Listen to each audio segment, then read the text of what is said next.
Bonjour à tous. Alors, la vidéo du jour est pour répondre à une question qu'on m'a posée dernièrement, à savoir comment...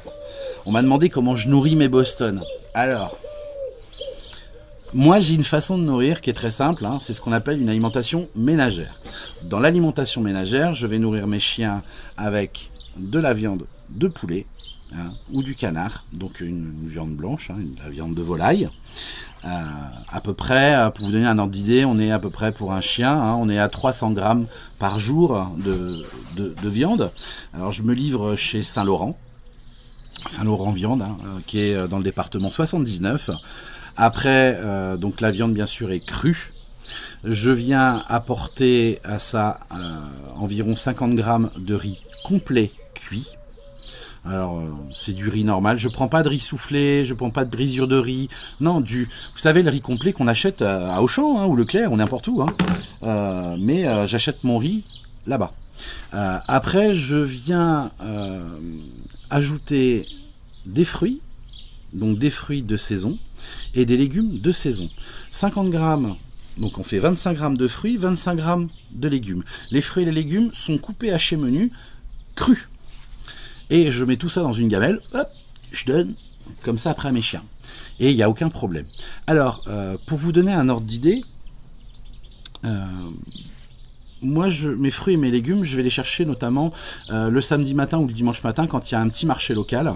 Et j'y vais en fin de marché, ce qui me permet en fait tout simplement d'avoir des super prix. Et en fait, aujourd'hui, avec le recul et tout, j'ai fait le calcul et en nourrissant comme ça, donc vous pouvez soit le donner en un repas ou en deux repas. Hein. Sur un chiot, on va être plutôt à deux repas et sur les chiens, on va être plutôt sur un repas. Alors, moi, j'ai pris cette option-là de nourrir comme ça et plus au pet food, même si j'utilise aussi des pet food pour le départ de mes chiots. Le pet food, je le donne pour le départ de mes chiots environ 8 à 10 jours avant que les chiots s'en aillent. Car quand on vend un chiot à un particulier, le particulier va pas forcément vouloir s'embêter à nourrir comme nous on fait. Parce que ça impose d'avoir frigo, congélateur, etc. Et voilà, c'est pas forcément son truc. Et dans la grande majorité des acquéreurs particuliers, d'ailleurs on voit aussi énormément d'éleveurs qui nourrissent à la croquette. Donc les pet food. Alors pourquoi est-ce que moi je nourris en alimentation, les rations ménagères et pas le pet food? Tout simplement parce que j'ai connu un site qui s'appelle Dog Analysis, qui est un site qui fait des analyses. Des analyses sur les croquettes et donc le site, on va vous le mettre là, hein, à peu près là, un truc comme ça. Ma charmante chérie, elle va vous le mettre. Parce qu'elle est douée, pas moi. On peut pas être bon dans tout. Hein. Et donc sur ce site, vous avez soit la possibilité de voir les croquettes, comment elles sont analysées, de 1 à 6 étoiles, une étant la merde infâme et 6 étoiles, ce qui se fait de mieux. Et après, vous l'avez aussi sur les boîtes. Alors franchement, les boîtes, je suis pas du tout fan de ces choses-là, parce que c'est que de la flotte et voilà. C'est pas terrible, non. D'ailleurs, pour faire simple, moi j'ai pu constater une chose, c'est que dans les bienfaits de nourrir comme je fais, on a quand même des chiens avec des très belles dentitions. Quand c'est nourri à la viande, vous avez des belles dentitions parce que, grosso modo, il n'y a rien qui se met entre les dents. Contrairement aux croquettes où, vous savez, c'est comme si vous mangiez des petits sablés, des petits lus, ou, vous savez, les espèces de trucs ronds, là, comme ça, même les palmiers, tout ça. Enfin, je sais pas si ma chérie peut mettre la photo, peut-être là. Et donc ces trucs-là, quand on les mange, on s'en met plein les dents. Et ça reste. D'ailleurs, c'est pas pour rien qu'on se lave les dents 1 à 2 fois par jour. Hein. 2 fois étant le mieux. Et donc, toutes ces merdouilles restent dans les dents et ça fait pourrir les dents. Voilà. Après, donc il y a ça qui me dérange dans le pet food. Il y a aussi une chose, c'est que il y a l'idée reçue, en fait, quand on vous dit par exemple agneau-riz, non, poulet-riz.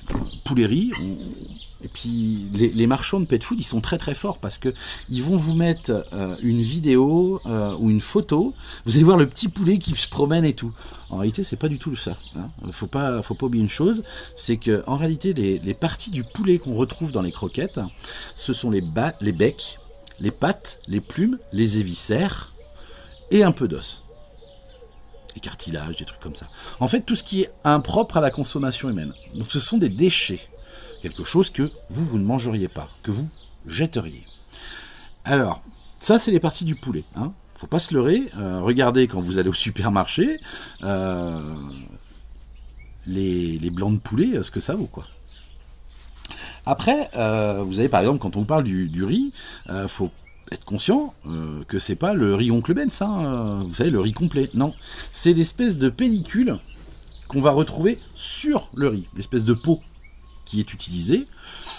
Sur la betterave, c'est pareil, on peut vous marquer de la betterave, mais c'est de la pulpe de peau de betterave. C'est souvent des choses comme ça. En fait, tous ces gros industriels, comme par exemple Jean Denain, mais bon attention, hein, c'est pas lui fixé, c'est tous les pet food sont faits pareil, hein, faut pas se leurrer. Quand on commence à étudier, on s'en rend vite compte. C'est que tous ces industriels fonctionnent sur des flous juridiques. C'est-à-dire, comme je vous disais, les becs, les pattes, les plumes, la peau, les héviscères, toutes ces choses-là, ben, ça fait partie du poulet. Donc on a le droit de dire, juridiquement parlant, c'est du poulet. Vous voyez, la peau du riz, bah, ça fait partie du riz, donc on a le droit de dire que c'est du riz. Et en fait, on vous baratine comme ça, on vous ment gentiment. Voilà, c'est le monde dans lequel on vit. Hein. Faut pas l'oublier. Et donc, moi j'ai pu, avec les recherches, avec beaucoup de recherches, parce que j'ai eu des intoxications d'ordre alimentaire, je sais plus si c'était en 2008 ou 2009, ça remonte, hein. Au temps où j'ai élevé des dogs allemands, parce que j'ai élevé des dogs allemands jusqu'en 2010, hein, jusqu'au moment où je me suis fait voler l'élevage, et je n'ai recommencé l'élevage de Boston, par le fruit du hasard, qu'en mai 2014. Vous voyez, donc, et donc, quand j'ai eu mes intoxications d'ordre alimentaire, j'ai vraiment gratté, cherché pour comprendre ce qu'il y avait, parce que bah, j'avais des chiennes qui reproduisaient, mais il y avait toujours des problèmes de tous les côtés, les bébés ils mouraient, etc. J'étais voir plein d'associations, etc., le centre anti-poison, puis j'ai découvert beaucoup de choses. Et notamment, vous voyez, bah, dans ce que j'ai découvert beaucoup de problèmes sur les céréales. Par exemple, on retrouve beaucoup de fumonicines, de DONS, hein, c'est ce qu'on appelle les mycotoxines. Donc si vous voulez aller voir un petit peu sur internet, vous tapez mycotoxine, fumonicine, mycotoxine, DONS. Et ça, ce n'est que 2 mycotoxines parmi tant d'autres. Et en fait, on va retrouver ces choses-là sur les céréales, alors principalement sur les pays chauds et humides. Alors moi j'en avais discuté avec mon marchand de pet food qui lui m'avait gentiment répondu « Ah mais non, nous vous savez, on achète nos céréales en France. » Mon père est céréalier. Et en France, on ne produit pas assez de céréales pour nourrir les Français. Alors, si on n'a pas assez... Alors là, je fais marcher un petit peu, vous voyez, ce qu'il y a entre les oreilles, hein. Le petit bateau qui flotte. Et là, je me dis, mais le mec, il me prend pour un con, quoi. Parce que je suis... Enfin, je connais, mon père est de la partie, donc je sais ce qu'il en est. Alors, je lui demande gentiment, mais ouais, mais vous les achetez où, vos céréales ? Parce que j'ai du mal à comprendre. Je lui dis, mon père est céréalier, donc faut m'expliquer, je comprends pas trop, quoi. Et donc, il me dit, ah mais non, on achète chez Terrena. Hein. Oui, mais Terrena, c'est une coopérative agricole, d'accord, qui achète en France, mais pas que en France. Et on a constaté, en faisant des analyses, notamment qui ont été faites par des associations, que notamment, par exemple, en Bretagne, comme il pleut, il y a de l'humidité, mais aussi il y a une température quand même qui n'est pas désagréable, et bien vous avez notamment des mycotoxines qui se développent. Donc voilà, et ça c'est en gros très toxique. À ça, bien sûr, on a aussi une petite variante qui est le maïs, hein, qui est la céréale qui est utilisée en très grande partie pour faire des croquettes. Le chien ne digère pas le maïs. D'ailleurs, il ne digère pas non plus la betterave. Vous voyez, il y a des choses comme ça, et quand vous regardez dans les croquettes, en fait, vous vous rendez compte que les chiens sont nourris avec des céréales que le chien ne digère pas, avec des sous-produits, enfin des déchets, et on va vous parler de qualité. Donc là, moi j'ai la tête qui se frappe entre les murs, là, qui me dit putain, mais on nous prend vraiment pour des cons, quoi. On nous prend vraiment pour des cons. Donc, moi j'ai décidé finalement de changer d'optique, de prendre mon mal en patience, et puis franchement, acheter des croquettes, quand vous regardez les sacs de croquettes où on parle de qualité, de machin et tout ça, vous avez des super packaging, super publicité avec le chien qui court, machin, dans l'herbe, tout va bien et tout. Ouais, mais si vous regardez, et là je vous invite à vous rediriger sur, pourtant quelque chose que j'aime pas faire, hein, mais dirigez-vous sur les groupes, les forums, Facebook, tout ça, vous allez voir le nombre de gens qui ont des problèmes de reins, des problèmes articulaires, des problèmes de dos, des chiens qui sont malades, des cancers dans tous les sens, des tumeurs dans tous les sens. Mais comme nous, on n'a jamais été autant malade que depuis que l'alimentation est devenue industrielle. Et ça craint et ça pue. Donc voilà, pensez-y quand même. Moi personnellement, je vous le dis, ma façon qui pour moi je pense est la meilleure, mais ce n'est encore que mon avis, et chacun travaille en son âme et conscience, que ce soit les particuliers ou les éleveurs.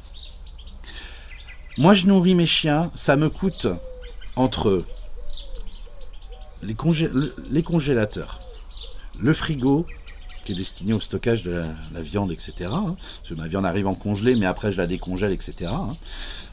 Le riz, la nourriture, tout, ces achats-là, plus l'électricité, etc. Je suis à 85 centimes TTC pour 1 kg. 85 centimes du kilo.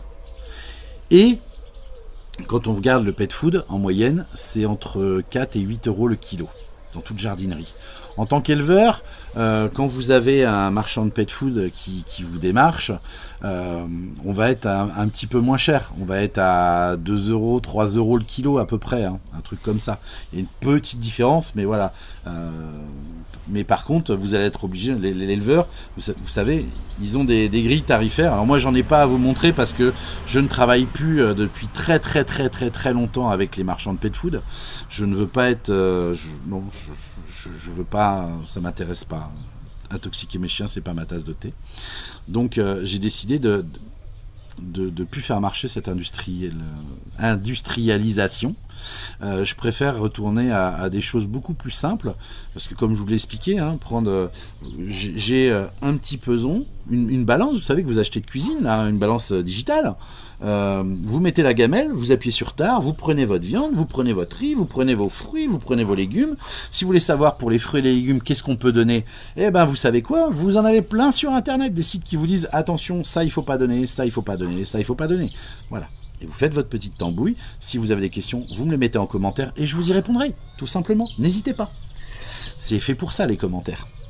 Voilà, donc mon mode de fonctionnement, je nourris comme ça, et c'est vrai que c'est ce qui explique pourquoi aussi j'ai des Boston qui vivent longtemps.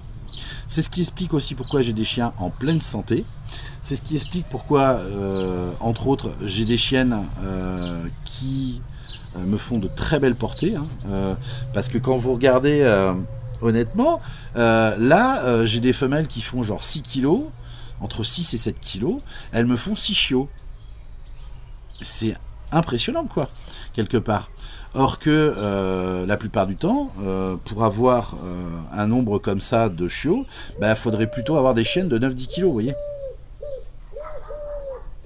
Et oui, parce que, enfin bon, c'est dans la mentalité de chacun. Il y en a qui pensent qu'en ayant des très gros chiens, ils auront plus de chiots. En fait, c'est pas c'est pas le bon raisonnement, quoi.